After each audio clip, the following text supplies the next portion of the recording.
Ketika semua raja orang Amori di sebelah barat sungai Yordan dan semua raja orang Kanaan di tepi laut mendengar bahwa Tuhan telah mengeringkan air sungai Yordan di depan orang Israel, sampai mereka dapat menyeberang, tawarlah hati mereka dan hilanglah semangat mereka menghadapi orang Israel itu.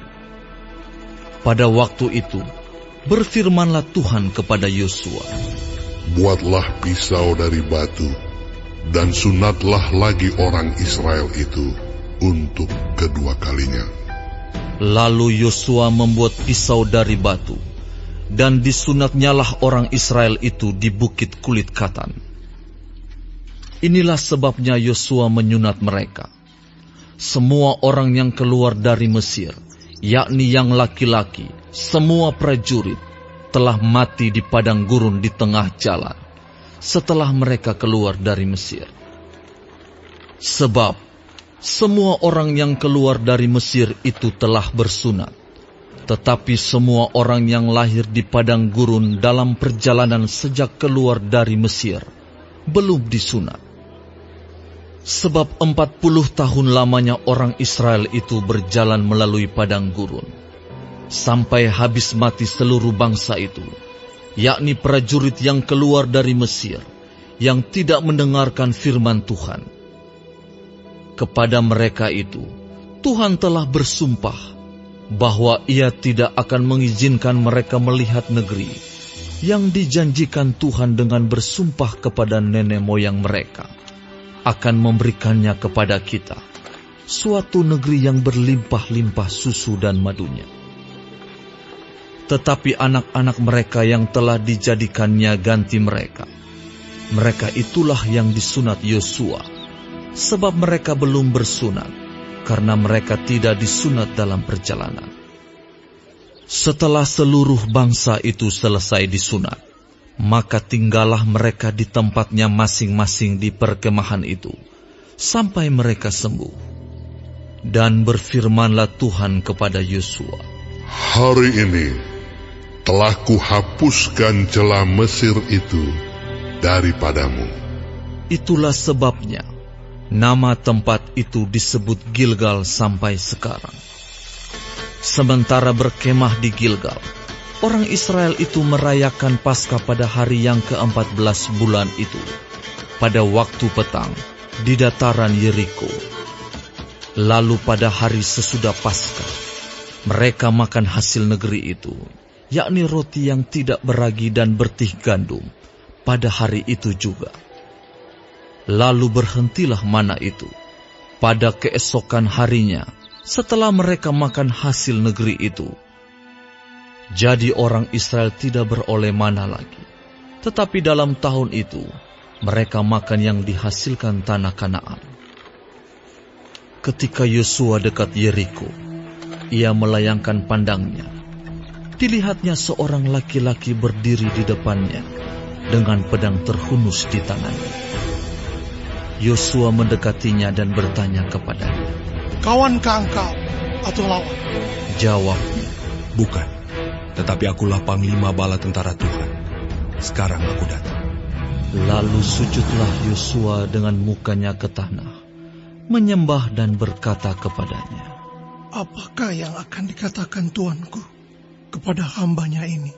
Dan panglima bala tentara Tuhan itu berkata kepada Yosua, tanggalkanlah kasutmu dari kakimu, sebab tempat engkau berdiri itu kudus.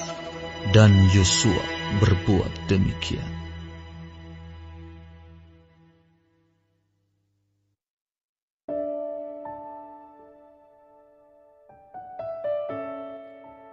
Shalom semua jemaat Tuhan. Kembali kita di dalam pendalaman Alkitab Clearside. Sekarang kita sudah memasuki kitab Yosua 5. Tuhan Yesus memberkati. Yang pertama kita lihat di sini adalah sunat kedua kali di dalam ayat 1 sampai 9. Setelah bangsa Israel menyeberangi sungai Yordan, Tuhan memerintahkan Yosua untuk menyunat kembali seluruh laki-laki Israel yang lahir di padang gurun. Hal ini penting karena generasi yang keluar dari Mesir telah mati di perjalanan, dan yang baru lahir belum disunat. Sunat adalah tanda perjanjian Tuhan dengan umatnya di dalam Kejadian 17. Dengan itu, Tuhan menegaskan identitas mereka sebagai umat perjanjian sebelum memasuki tanah perjanjian. Pesannya di sini adalah, sebelum melangkah ke berkat dan kepada kemenangan, Tuhan mau umatnya disucikan dan dipulihkan identitasnya. Yang kedua, peringatan Paskah di Gilgal di ayat 10-12. Setelah sunat, bangsa Israel merayakan Paskah pertama mereka di tanah Kanaan, tepatnya di Gilgal. Mereka makan hasil tanah itu, gandum dan roti, bukan lagi manna dari langit. Hal ini menandai transisi dari penyediaan di padang gurun menuju kepada kehidupan baru di tanah perjanjian. Pesannya yang bisa kita lihat di sini adalah Tuhan selalu menyediakan, baik dengan cara mujizat maupun melalui hasil jerih payah di tanah yang dijanjikan.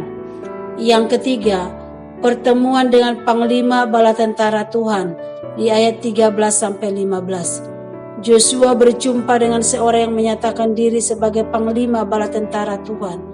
Joshua tersungkur menyembah. Panglima itu memerintahkan Joshua menanggalkan kasutnya karena tempat itu kudus, sama seperti Musa yang melihat kekudusan Tuhan di semak yang menyala. Pesannya di sini adalah, kemenangan umat Tuhan bukan ditentukan oleh kekuatan manusia, melainkan oleh penyertaan dan pimpinan Tuhan sendiri. Tuhan meneguhkan kembali perjanjiannya dengan Israel sebelum mereka merebut tanah Kanaan. Ibadah dan ketaatan atau sunat atau Paskah selalu mendahului peperangan rohani dan kemenangan. Penyertaan Tuhan melalui Panglima Bala Tentaranya menjadi jaminan bahwa umatnya tidak sendirian menghadapi musuh.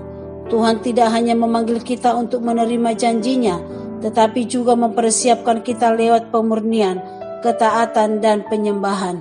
Sama seperti Israel dipimpin oleh bala tentaranya Tuhan, kita pun demikian. Hari ini kita dipimpin oleh Kristus sang pemimpin sejati. Karena itu jangan takut menghadapi tantangan hidup, sebab pertempuran ini bukan hanya milik kita, tetapi milik Tuhan yang pasti memberi kemenangan. Amin. Tuhan Yesus memberkati.